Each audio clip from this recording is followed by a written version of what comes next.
Welcome to Heart Secrets, stories of love, pain, and the secrets we keep. Tama nga si Tess. Ang ganda mo nga. Sabi niya sa akin. Lumapit siya kung saan ako nakatayo. Hindi ako umatras. Pilit kong tinataga ng loob gaya nung mga nakaraang gabi. Bakit? Kung hindi ba ay magsisisi ka? Nakangisi kong sabi. Pilit tinatago ang takot at kaba. Napangisi siya. Ngising kagaya lang din ng mga lalaking nakaharap ko ng mga gabing dumaan.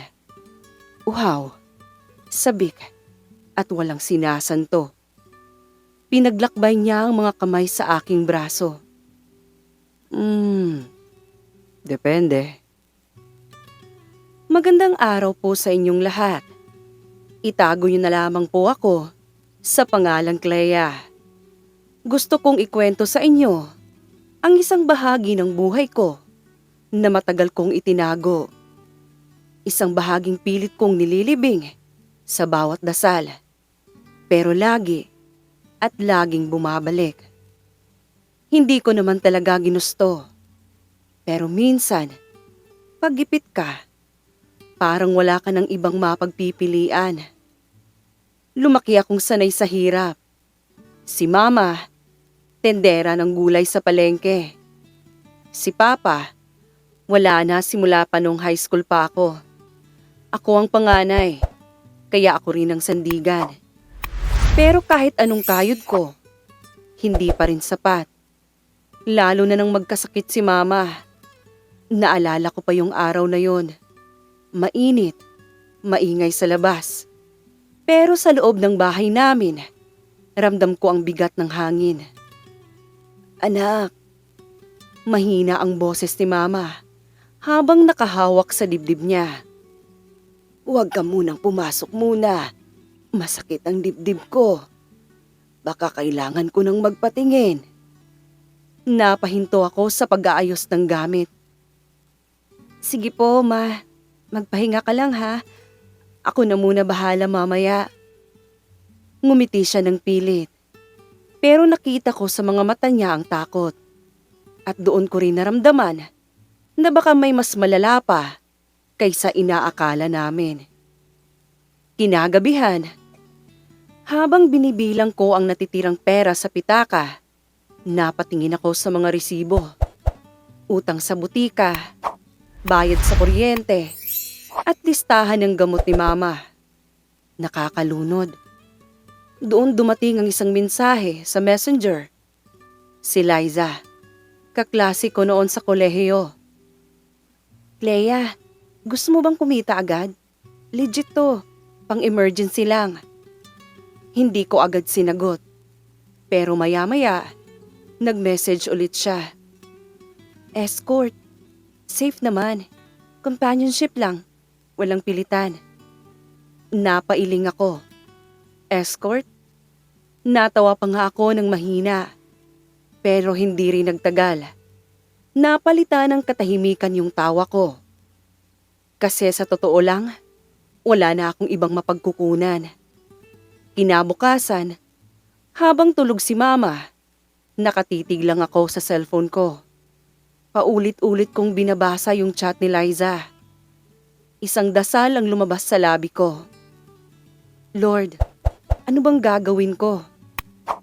Pero ang sagot na narinig ko, hindi boses ng langit, kundi yung utak kong paulit-ulit na nagsasabing, kung hindi ikaw ang kikilos, sino? At doon ko tinawagan yung numero na binigay ni Liza. Hello? Boses ng babae sa kabilang linya. Si Clea ba to? Nirefer ka ni Liza? Opo. Sagot ko, halos pabulong. Kailangan mo ba agad ng pera? Tanong pa nung nasa linya. Opo. Tahimik sandali. Narinig ko pa ang mahinang paghinga niya bago siya muling nagsalita. Kung ganon, maghanda ka. Isang gabi lang to. Walang pilitan, gaya ng sabi ni Liza. Habang pinapatay ko ang tawag, parang unti-unting lumamig ang kamay ko. Sa loob-loob ko, alam kong babaguhin ang tawag na yon ang buhay ko. Hindi ko lang alam kung paano. Sabi nila, ang kasalanan daw ay nagsisimula lang sa isang oo. At sa gabing yun mismo ang sinagot ko. Hindi ko makakalimutan ang gabing yon. Gabing para bang tahimik ng mundo, pero ang ingay sa loob ko. Ang tibok ng puso ko, parang hindi mapigilan. Nakaupo ako sa harap ng salamin. Nakahawak sa pulbos na kanina pa nanginginig, ang kamay kong naglalagay. Hindi ko alam kung paano ko dadayain ang sarili kong mukhang takot. Pero kailangan kong magmukhang matatag. Clea, bulong ko sa refleksyon ko. Kaya mo to, para kay mama. Paglabas ko ng bahay, sinabayan ako ng ilaw ng mga poste at ng kakaibang simoy ng hangin. Nakasabit ang maliit kong bag sa balikat.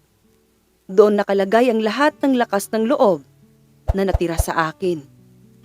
Naghintay ako sa harap ng isang convenience store, gaya ng bilin sa akin ng babaeng nakausap ko sa telepono. Ilang minuto lang, huminto ang isang itim na sasakyan. Bumaba ang driver at ngumiti ng bahagya. Clea? Tanong niya. Tumango ako. Halos hindi makapagsalita.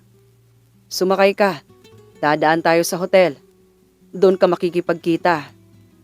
Nilingon ko sandali ang paligid. Parang gusto ko pang tumakbo pabalik.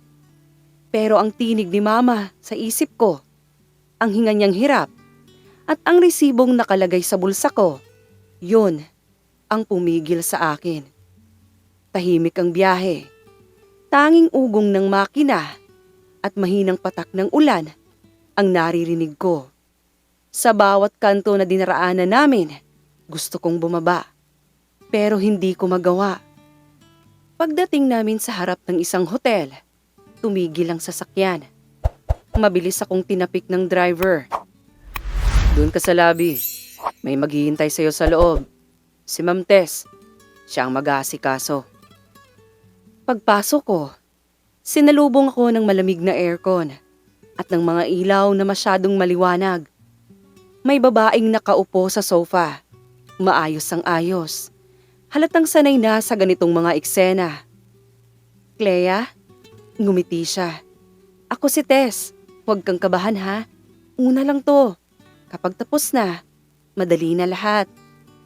Hindi ako nakasagot. Tumango lang ako. Pinilit ngumiti. Kahit nanlalamig na ang palad ko. Maganda ka. Sabi pa niya. Habang tinitingnan ako mula ulo hanggang paa. Siguradong magugustuhan ka. Ayoko na sanang marinig pa. Pero hindi ko rin alam kung paano tatakasan yung sitwasyong yun. Parang yung oras, biglang bumagal. Pero sabay na rin bumilis. Dinala niya ako sa elevator. Ang bawat ding ng palapag ay parang panibagong dagok sa dibdib ko. Sa loob ng kwarto, inabot niya sa akin ng sobre. Nandyan yung paunang bayad. Mahinahon niyang sabi. Gusto mong magbago ng isip? Ngayon lang pwedeng umatras. Napatingin ako sa sobre. Hindi ko pa binubuksan. Pero alam kong makakatulong na yon para maipagumot si mama. Tumango ako ng mahina. Hindi po ako aatras.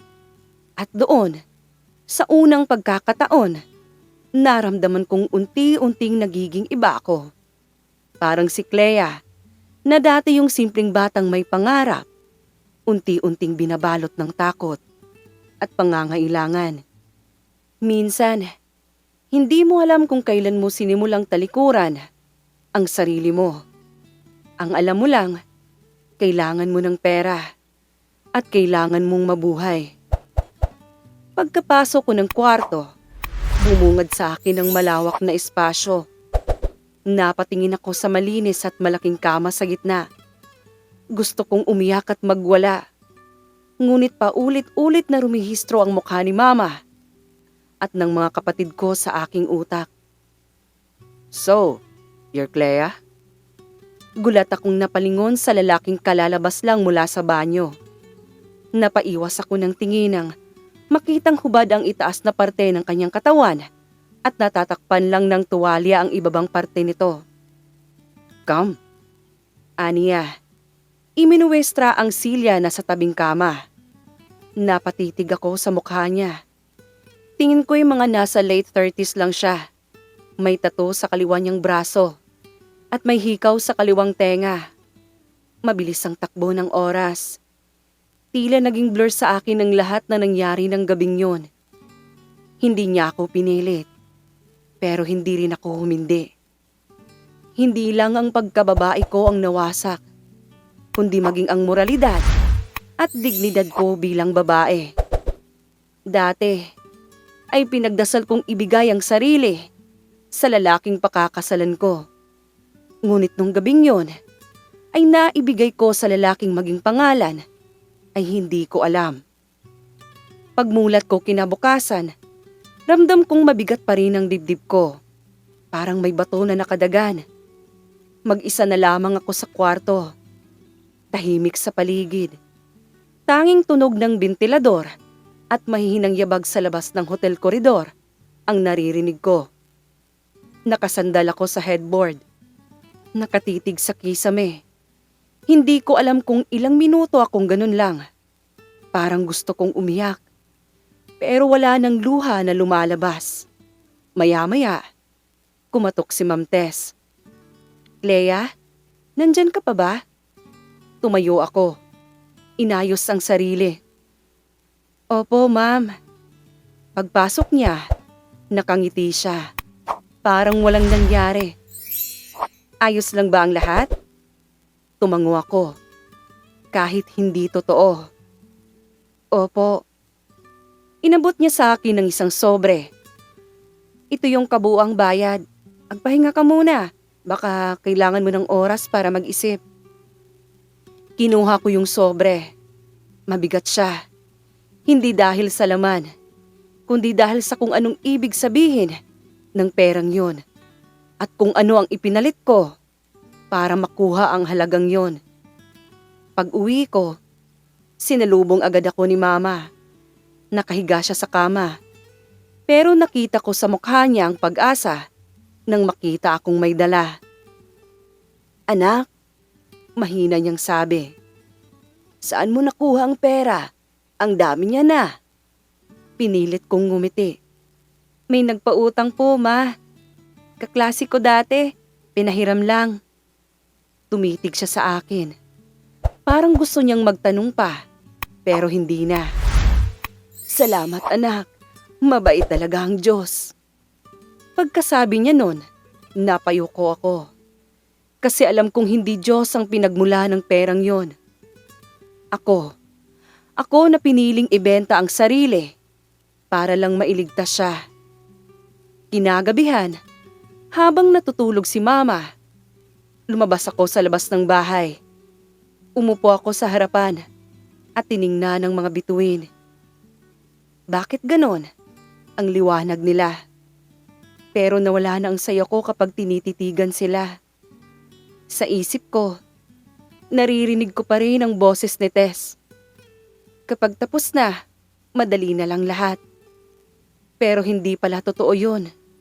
Kasi pagkatapos, mas mahirap.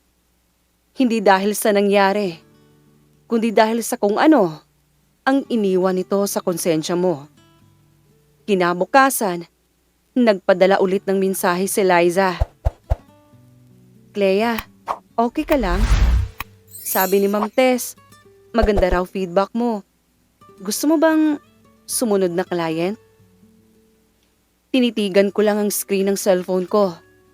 Parang gusto kong sagutin ng hindi. Pero bago ko pa napigilan ang sarili ko, umiiyak na ako. Hindi ko alam. Bulong ko. Habang pinupunasan ng luha ko. Hindi ko alam kung kaya ko pa.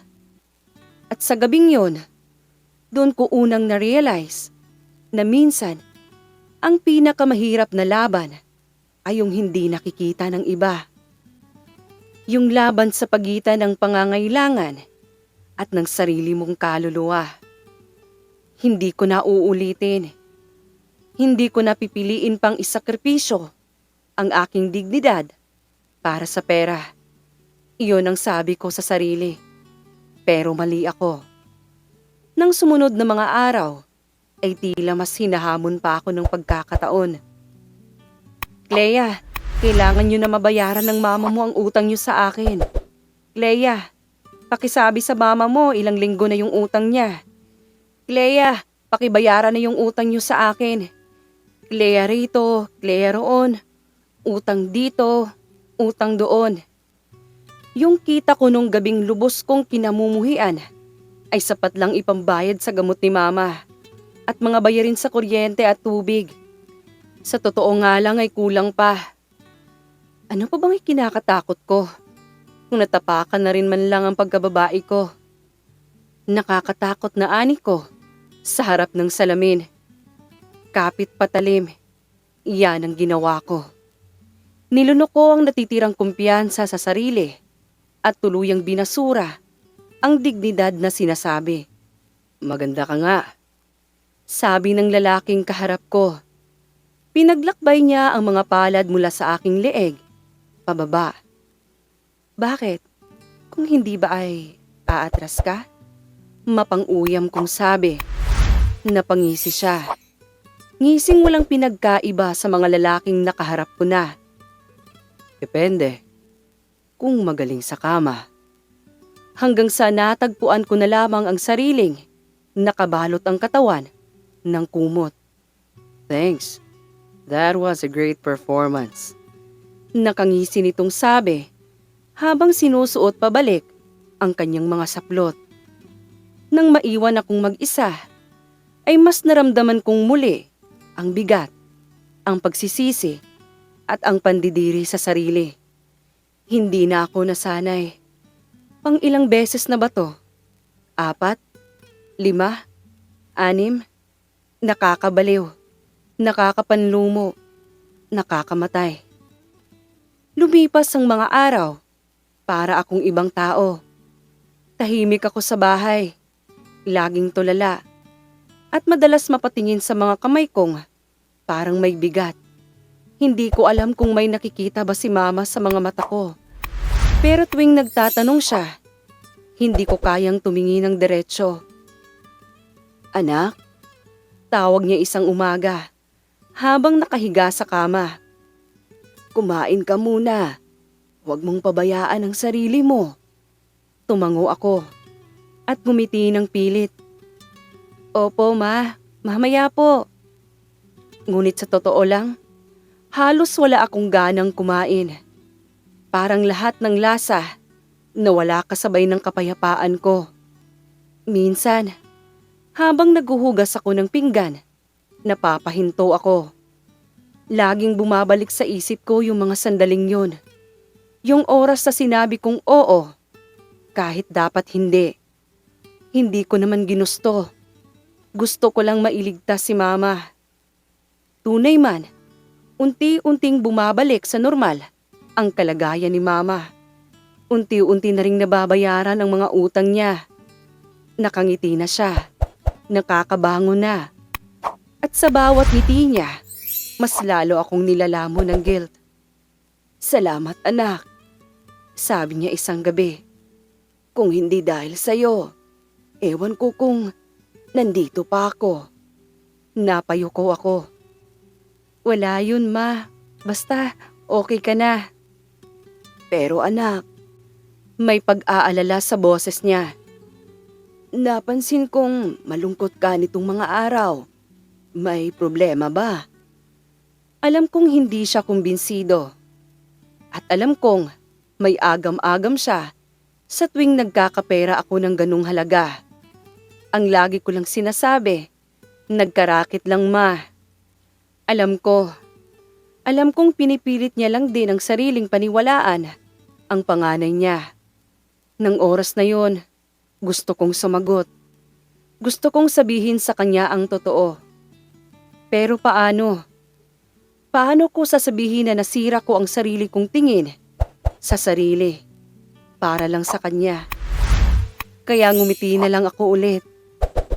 Pagod lang po siguro ako, ma. Marami lang iniisip. Pagkatapos nun, lumabas ako ng bahay. Huminga ng malalim. Madaling araw na.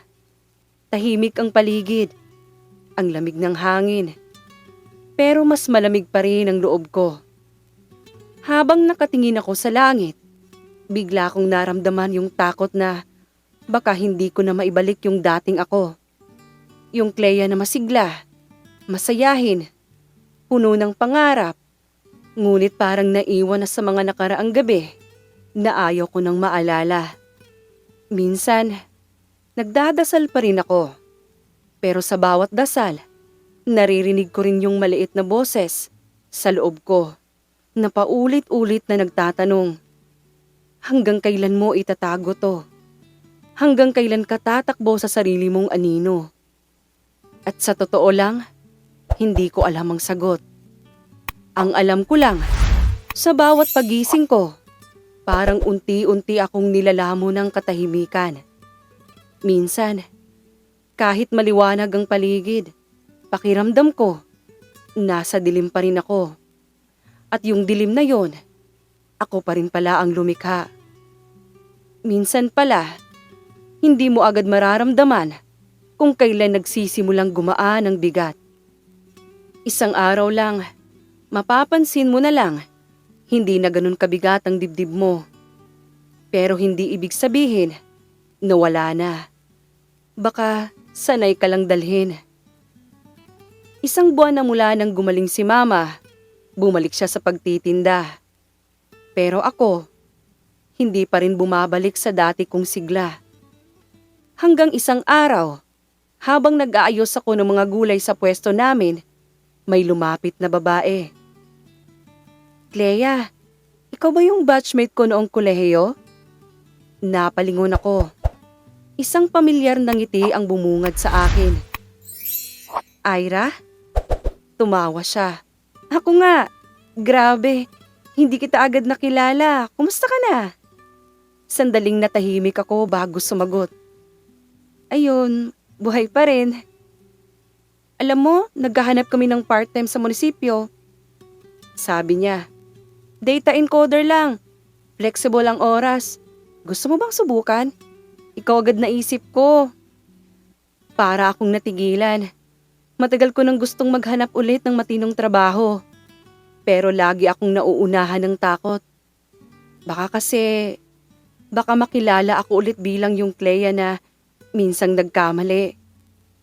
Pero sa mga mata ni Ira, walang paghusga. May tiwala, may pag-asa. Sige, sabi ko sa wakas. Subukan ko. Pag-uwi ko, sinabi ko kay Mama, Ma, may job offer po ako. Sa munisipyo raw, part-time. Agad siyang napangiti. Aba, mabuti yan anak. Ibang biyaya na naman yan. Sabi ko sa'yo, hindi ka pababayaan ng Diyos. Ngumiti rin ako. Pero sa loob ko, may kirot. Kasi matagal ko nang iniisip kung karapat dapat pa ba akong tumanggap ng mga biyaya. Pero siguro nga, lahat ng sugatan, may karapatan pa ring gumaling. Kinabukasan, maaga akong pumunta sa munisipyo. Pinakilala ako ni Ira sa supervisor, si Sir Marco. Tahimik lang siya, pero mabait. Tinuruan niya ako kung paano encode ang mga reports. Habang ginagawa ko yung unang araw ko, may kung anong gaan sa loob ko. Parang sa wakas, may direksyon ulit yung mga kamay kong matagal na lang nanginginig sa takot. Okay ka lang? Tanong ni Ira habang nagkakape kami sa break area. Ngumiti ako. Okay na siguro. Matagal na rin kasi akong hindi nakaramdam ng ganito. Nang ano? Nang kapayapaan. Tahimik kaming dalawa saglit. Nilingon ko yung bintana. Sa labas, tanaw ang araw na unti-unting sumisilip.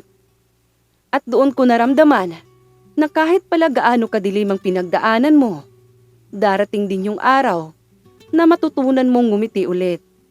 Hindi dahil nakalimutan mo, kundi dahil natutunan mong patawarin ang sarili mo.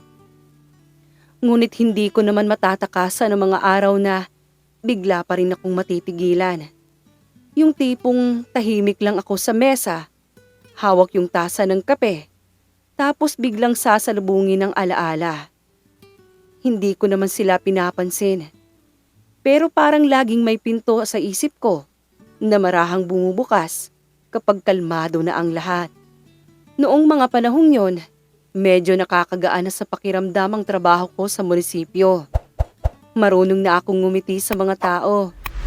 Tumawa ng totoo, kahit minsan pilit pa rin. At sa mga araw na yon, nakilala ko si Rico. Miss Clea, okay lang bang tulungan kita riyan?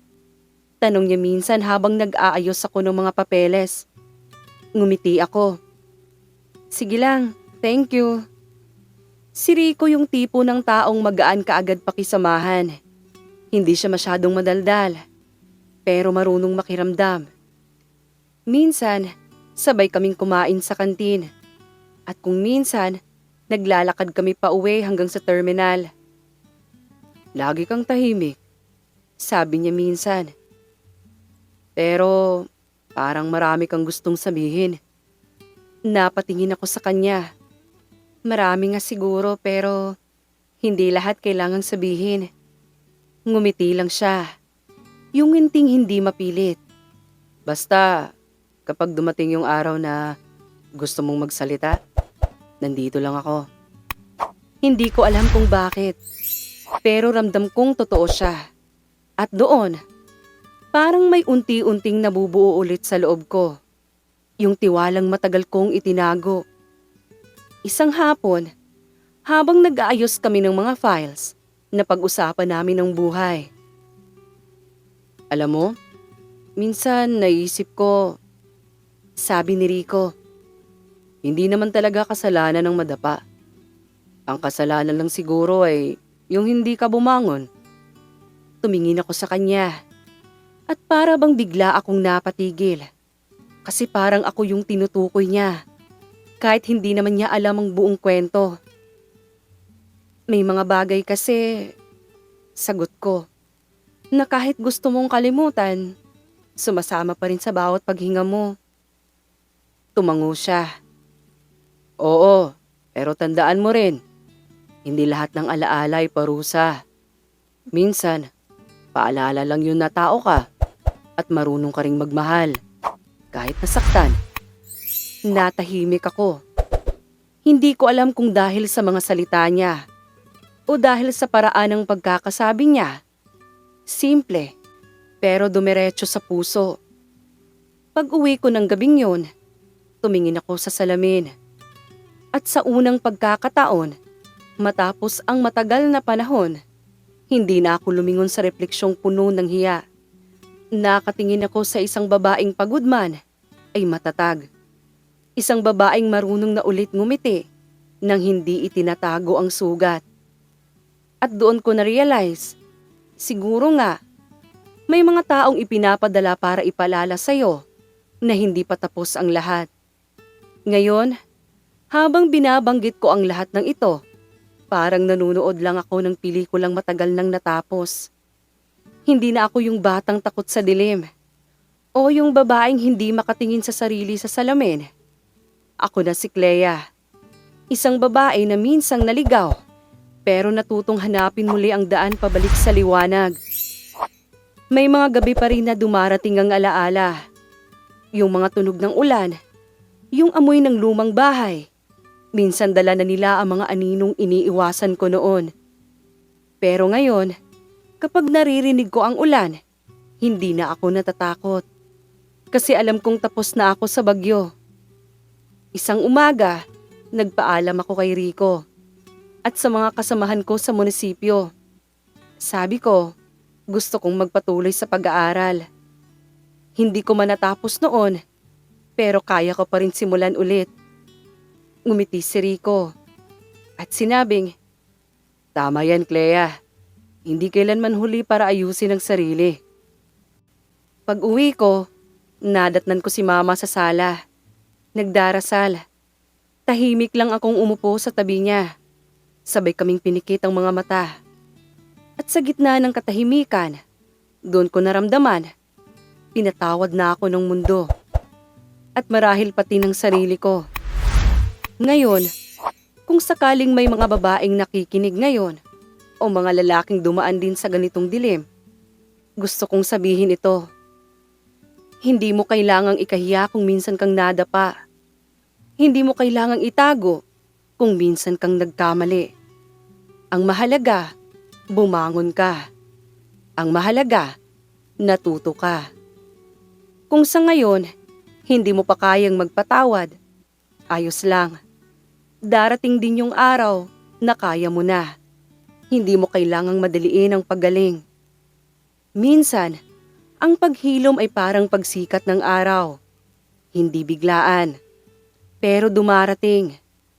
At kapag dumating yung araw na maramdaman mong kaya mo nang ngumiti ulit, yakapin mo yon. Kasi ibig sabihin nun, nakalaya ka na. Muli, ako si Clea. At ito ang kwento ng isang babaeng minsang nadapa, pero muling bumangon. Hanggang dito na lamang. At lubos na nagmamahal, Clea.